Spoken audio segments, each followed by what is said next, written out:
بسم اللہ الرحمن الرحیم۔ السلام علیکم ورحمۃ اللہ وبرکاتہ۔ جیسے کہ آپ کو علم ہے کہ حکومت نے ایک بل انٹروڈیوس کیا ہے جس کا نام ہے پروہیبشن آف فورسڈ کنورژن بل 2021۔ یہ اس کی کاپی ہے جو میں آپ کو دکھا رہا ہوں۔ فی الحال یہ بل لابنگ کے پوزیشن میں ہے، اس کے اوپر حکومت لابنگ کر رہی ہے، اور کچھ پارلیمنٹیرینز کو انڈیویجولی یہ پرووائڈ کر دیا گیا ہے،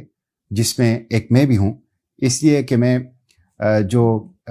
اسٹینڈنگ کمیٹی ہے سینٹ کی، پارلیمانی کمیٹی فورس کنورژن کے حوالے سے، اس کا میں ممبر ہوں۔ اس بل کے اندر بہت سی ایسی چیزیں ہیں جو بہت خطرناک ہے،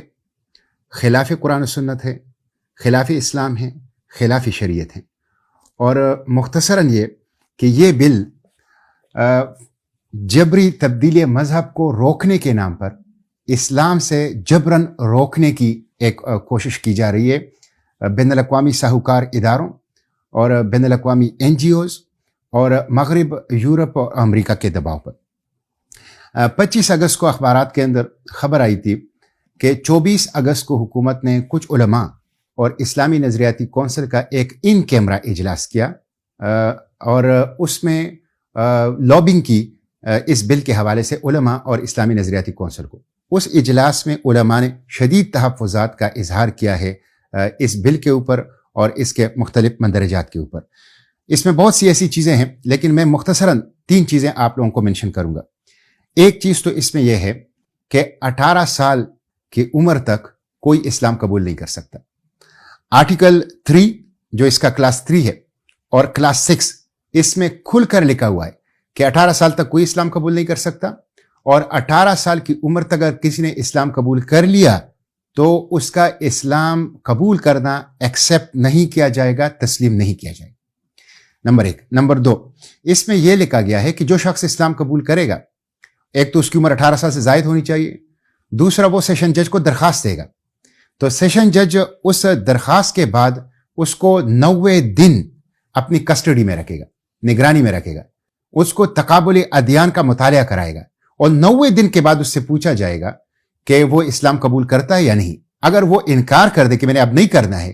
تو جن لوگوں نے ان کو اسلام قبول کرایا ہے ان کے خلاف اس قانون کے تحت فوری طور پر مقدمہ درج ہوگا۔ اس مقدمے میں 5 سے لے کر 10 سال تک قید اور 1 سے لے کر 2 لاکھ روپے تک کا جرمانہ ہوگا۔ یہ اس کے اندر واضح طور پر وہ لکھا گیا ہے۔ یہ ایک ایسا بل ہے کہ جس کے اوپر مفتی تقی عثمانی صاحب، پہلے سندھ حکومت نے اسی طرح کا، یہ آئیڈینٹیکل بل ہے جو سندھ حکومت نے پاس کیا تھا، اور اسمبلی نے پاس کر لیا تھا، گورنر نے اس پہ دستخط نہیں کیے، اس لیے وہ لیپس ہو گیا، وہ قانون نہیں بن سکا۔ اس وقت مفتی تقی عثمانی صاحب نے اس کے اوپر ایک فتویٰ دیا تھا، اور یہ وہی بل ہے، اس لیے اس بل کے اوپر بھی اس فتوے کا اطلاق ہوتا ہے۔ یہ میرے سامنے حضرت مولانا مفتی تقی محمد عثمانی صاحب، ان کا فتویٰ ہے جو انہوں نے دیا ہے، اور انہوں نے اس کو خلاف اسلام، خلاف قرآن و سنت قرار دیا ہے۔ جن لوگوں نے یہ حرکت کی ہے، یہ بہت شرمناک حرکت ہے، اسلام مخالف حرکت ہے، اور بدقسمتی یہ ہے کہ موجودہ حکومت مسلسل اسلام اور شعائر اسلام کے خلاف قانون سازی کر رہی ہے۔ وقف پراپرٹی بل، انہوں نے وقف کے ادارے کو جو 1400 سال کی ہمارا سرمایہ تھا اس کا گلا گھونٹنے کی کوشش کی ہے۔ ڈومیسٹک وائلنس بل ابھی تک اسلامی نظریاتی کونسل نہیں بھیجا گیا ہے، اس میں ہماری خاندانی نظام کا شیرازہ بکیرنے کی کوشش کی گئی ہے۔ اسی طرح جو پروہیبشن آف کارپورل پنشمنٹ اور بہت سے ایسے قانون سازی ہیں جو FATF، مغرب، یورپ اور امریکہ کی خوشنودی کے لیے کیے گئے ہیں، ہم اس سب کو نامنظور کرتے ہیں، ہم سب کو مسترد کرتے ہیں۔ میں نے ان ایسے تمام بلوں کے خلاف پارلیمنٹ اور سینٹ کے فلور پر بات اٹھائی ہے، اس کے خلاف ترامیم پیش کیے ہیں، اور میڈیا کے اندر بھی اس کے خلاف اپنی آواز اٹھائی ہے۔ انشاءاللہ یہ جو موجودہ بل ہے جس کی لابنگ یہ لوگ کر رہے ہیں، پروہیبشن آف فورس کنورژن ایکٹ 2021،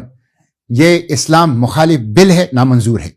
اور پہلے جو بھی اسلام مخالف بل منظور کیے گئے ہیں یا منظور کرنے کی پوزیشن میں ہیں، پروسیس میں ہیں، اس کو بھی ہم مسترد کرتے ہیں، اور انشاءاللہ پارلیمنٹ کے فلور پر پہلے کی طرح اس کے خلاف آواز اٹھائیں گے۔ عدالتوں میں اسلامی جو وفاقی شرعی عدالت ہے اس کے اندر اس کو چیلنج کریں گے،